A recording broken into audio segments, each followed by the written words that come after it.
kecil gitu, makin siang dia makin naik gitu ya Pak. Nah jadi di kelompok 2 ini dia sudah dari tinggi dulu Ini di base. Iya Pak. Terus dia ada yang rendah, terus dia ini bagian rendah, ada yang tinggi gitu Pak. Jadi kira-kira ini tuh karena apa ya Pak? Apa memang kesalahan penginputan?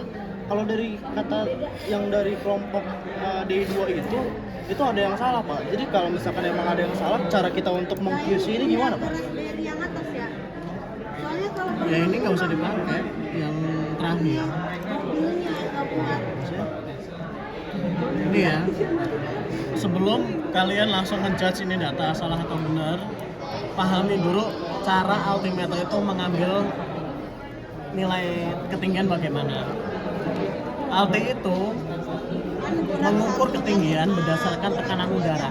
Udah itu aja. Makanya kamu kalau switch itu kan ada temperatur, ada barometer kan, ya kan? Dan ada tekanan udara kan. Nah, dia itu membaca elevasi itu berdasarkan tekanan udara. Dan tekanan udara itu bacaannya itu dikalibrasi dulu kan, disamain kan, ya kan? Ya dia samain di Bahkan bacaannya pun nggak kepake. Kenapa? Karena kita menggunakan pengukuran absolut yang dilakukan oleh orang geodesi kan, di datum itu kan. Iya, memang. Makanya bacaan yang di alat itu sebenarnya nggak kita pakai. Makanya itu disebut sebagai pengukuran relatif. Termasuk data gravity kita, bacaan di alat kan ujungnya nggak kepake kan. Maksudnya yang 16 bla bla bla itu kan nggak kepake. Ujungnya apa? Dicari selisihnya kan. Selisih dari titik ini ke titik berikutnya kan. Selisih kan. Nah dari selisih itu kita masukkan nilai absolut dari titik yang kita base yang kita jadi acuan kan, barulah kita dapatkan GO. Makanya pengukuran relatif begitu. Alti itu pengukuran relatif. Lupa kalau jelek kenapa dipakai? Saya juga bingung kenapa dipakai. Harusnya kalian demo ke rektor, Pak, saya pengen GPS RTK gitu, biar bagus. Alti ini sebenarnya cara paling jadul untuk mengukur elevasi.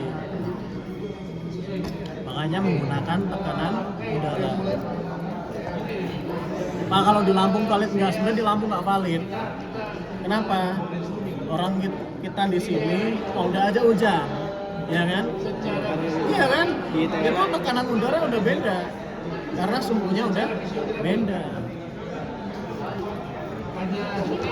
Tapi Pak, kenapa kok kita meyakini ini benar? Ya adanya itu.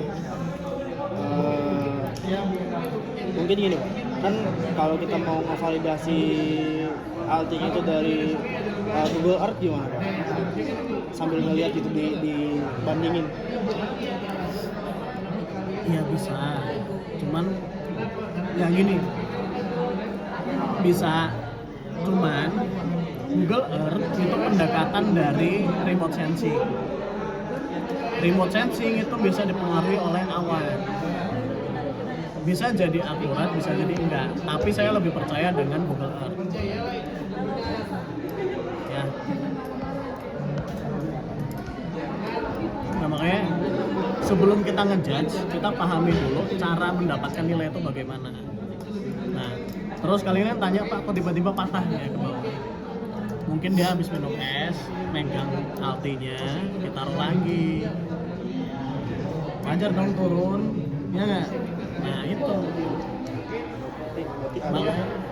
Makanya alti itu sebisa mungkin jangan dipegang ketika mengukur.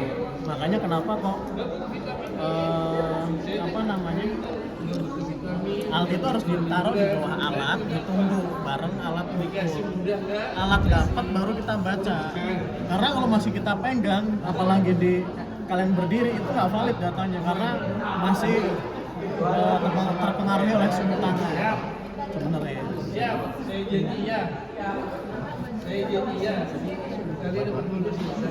Nah makanya ketika kalibrasi itu harus tangan orang yang sama, nggak boleh tangan orang beda.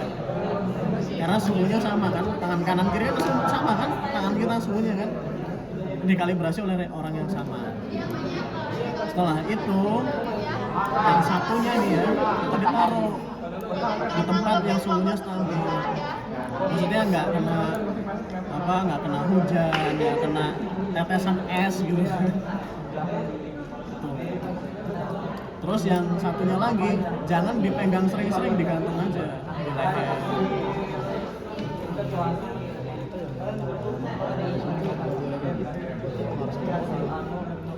Terus cara ngambilnya jangan langsung dipegang alatnya, pegang talinya, taruh.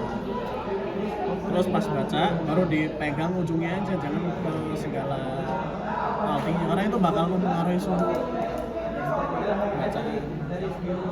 Dan perlu diingat alti kita itu yang paling murah, jadi jangan berekspektasi terlalu tinggi. Itu memang boleh kalau misalnya kita validasi dari Google. Boleh.